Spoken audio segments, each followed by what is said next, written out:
Hello again. Still Dr. Décay. Still not dead, which means the deal is holding. This is Module 4, Casework and Field Operations. Not a spellcasting tutorial, not a recruitment poster, a survival guide. Today, we cover how operations actually work when SCP-15987 and Jasper are involved, what you're expected to do around them, what you must not do, and how to avoid becoming a cautionary anecdote in a later module. They bend reality for a living, and they are trying very hard not to break our world in the process. Slide 1. Intended audience. You need this module if you command or serve in MTFs that might deploy with SCP-15987 and/or Jasper, if you work Site-17 response, if your research staff likely to request field consults, or if you're medical or psych attached to high-risk operations, if you ever find yourself thinking, I'm not field personnel, I'm just here to observe, then congratulations. You are the person anomalies love to punish first. This module is for anyone whose job can accidentally turn into a mission. Slide 2. Who does what? Different lanes, same highway. SCP-15987, the Professor, handles the arcane heavy work. Containment shaping, metaphysical mapping, shielding, extraction, and the kind of reality math that makes our instruments cry. Jasper handles stabilization and recovery, trauma triage, potion and alchemical support, secondary warding and rescue work when things go sideways. Think of it like this. SCP-15987 is the surgical strike on the anomaly.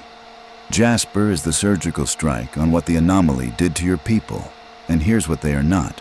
They are not your tank. They are not your battering ram. They are not free air support.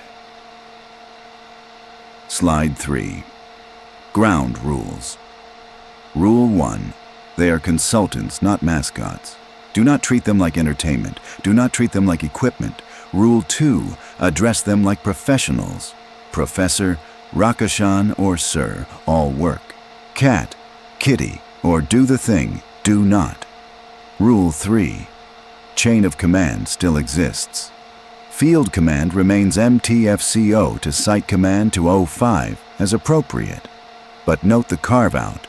SCP-15987 has standing veto on magical matters.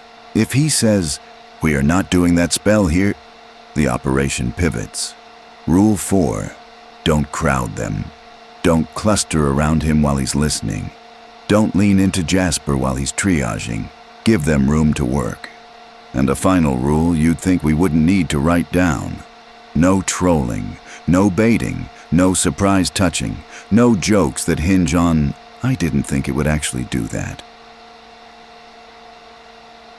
Slide 4. Briefing checklist. Before deployment, be ready to answer. What is the anomaly's known behavior? What do we not know? Civilians present? Prior exposure to magic or reality shifts? Worst case scenario? If you want a mission to go well with them on board, your briefing must cover known parameters. What does the anomaly do? Known triggers? Any previous containment attempts and failure modes? Unknowns. Where the gaps in our knowledge are. They expect honesty about uncertainty. We don't know is acceptable. Fabrication is not. Civilians' numbers, locations, whether evacuation is feasible, whether previous exposure to anomalies or magic has occurred. Worst case. Your honest worst case scenario. They will also calculate their own, and it may be worse. 15,987 will often ask, if this goes wrong, does your world crack or just the room? If you find yourself tempted to minimize risk, to get them on board, remember, they can smell fear and lies. Literally. Slide 5. Clip. Good briefing. This clip is from Site-17, briefing room May 3rd, 2003.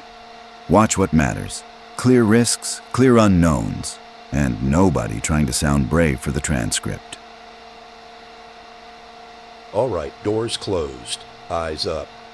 Here's what we know, here's what we don't. If you hear me say unknown, that doesn't mean ignore it. It means plan for it. Objective is containment and civilian safety, not hero points, not curiosity, not ego. You will not freestyle around SCP-15987. If he says stop, you stop. If he says back, you back. If he says we're leaving, you do not negotiate with reality. Rules of engagement. We do not escalate to force unless command authorizes and 15,987 confirms it's survivable. If you don't understand that sentence, you shouldn't be wearing a headset. Final note, the worst missions aren't the loud ones. They're the ones where somebody lies in a briefing to keep the schedule. That's all. Gear up. That's the whole secret. Honesty in, survival out. Slide 6. Professor Behavior Cues. SCP-15987 has tells. Learn them. Tail still means deep processing. He's mapping the room. He's listening past the obvious. Ears flatten means the threat just climbed. Something changed. Something hid. Or someone pushed the wrong button with their mouth. Fur lifting and pupils narrowing means fight mode. If you hear back now, you move first and ask questions later. And the most important phrase you will ever hear from him in the field is, "We are leaving now." That is not a discussion. That is a diagnosis. Slide 7. When Jasper talks, listen. Jasper can call a medical halt. He can declare someone unfit. He can override continued exposure for safety. If Jasper says you're done, you're done. Arguing with a trauma specialist during active exposure is like arguing with gravity mid-fall. You can do it. It won't improve your landing. If Jasper tells command, no one else goes in until we fix the feedback. Treat it as a hard stop. Slide 8. Working around magic. Here's the simple version. Geometry can be lethal. Do not step into circles, sigils, grids, suspiciously clean floor, or anything that looks like the room decided to become ceremonial. Do not touch objects the professor labels later. If he says we'll catalog that later, that means hands off until he says otherwise. Keep your PPE on, not because it looks professional, but because sudden light, spores, and cognitive hazards do not care about your comfort. And respect wards. If SCP-15987 places a boundary, that's a line in reality. Jasper may cross it. You do not unless invited. Slide 9. Clip. MTF training. This is an audio clip from controlled exercise from the Site-17 training annex. SCP-15987 volunteered to demonstrate what hostile thaumaturgy looks like when it's being polite. This is your warning before you embarrass yourself. You're going up against a hostile magic user simulation with SCP-15987 acting as opposing force. He's holding back. If you forget that, you're going to learn humility the loud way. Lesson 1. He doesn't cast. He decides.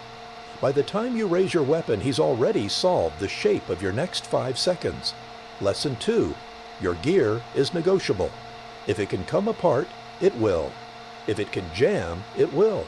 If it can point the wrong direction, congratulations, it now points the wrong direction. Lesson 3. When Jasper says, "That's enough," training ends. If you push past that line, you're not brave, you're paperwork. Past condition today is simple. Follow instructions. Keep spacing. Don't panic. Don't improvise. Make it boring. Make it boring is excellent advice in any reality-adjacent situation. Slide 10. Absolute no-go requests. Do not ask for mass witness cleanup because paperwork annoys you. Do not request revenge curses, love spells, petty hexes, or just this once moral shortcuts. Do not ask Jasper to fix family members or friends outside approved channels. Do not try to barter personal favors mid-operation. And do not suggest time travel as a solution. If you say, "Couldn't you just go back and," you will receive a lecture, an ethics flag, and a stare that makes you feel like a poorly trained lab rat. Slide 11. When the professor says run. In a collapsing situation, SCP-15987 may fold space, open doors, or yank you out of places you didn't realize you were inside. Jasper will triage hard. He will stabilize what must be stabilized to keep people alive through transit. Everything else becomes later. If they both say, "We are leaving," now, that is not cowardice. That is them reading the structure of the situation and seeing cracks you cannot see. When the professor says run, you run. Slide 12. Do not use them as shields. Yes, SCP-15987 is difficult to kill. No, he is not invulnerable. And Jasper is human. Do not treat them like expendable problem solvers. If they are overloaded, wounded, or mentally frayed, you protect them like VIPs. Because losing them is not losing two assets. It's losing a containment specialist we cannot replace, a trauma stabilizer with unique methods, and two people who chose cooperation when they didn't have to. Slide 13. Checklist before, during, after. Before, honest briefing, clear objectives, clear extraction plan. Define who calls retreat and what that looks like. During, respect wards. Follow instructions promptly. No side quests, no personal requests. No improvising inside circles. After, accurate debrief. Report boundary violations and report coercion, pressure, or attempts to leverage them. If you protect their boundaries, you protect the deal. If you protect the deal, you protect Site-17. Slide 14. Recap. Working with SCP-15987, and Jasper is not, let the wizard handle it. It's precision, humility, and discipline. Good intel in means good outcomes out. Read cues, respect retreat orders. Never ask for the easy evil option. Be useful, be clear, be alive. Slide 15. Next modules. Next, Module 5, SCP-15987 History on Earth. Why he keeps returning, what he survived, and what the record does not admit. Then Module 6, Ethics and Edge Cases. Including the child with dangerous magic, the researcher who begged them to fix her son, and what it costs to say yes or no. For now, sign off completion of Module 4, Casework and Field Operations. And remember, if you're in the field and you see a tall emerald figure in a purple scarf, tail flicking, eyes narrowed, with Jasper at his side, you are not alone out there. Treat them like the allies they chose to be, and you might all come home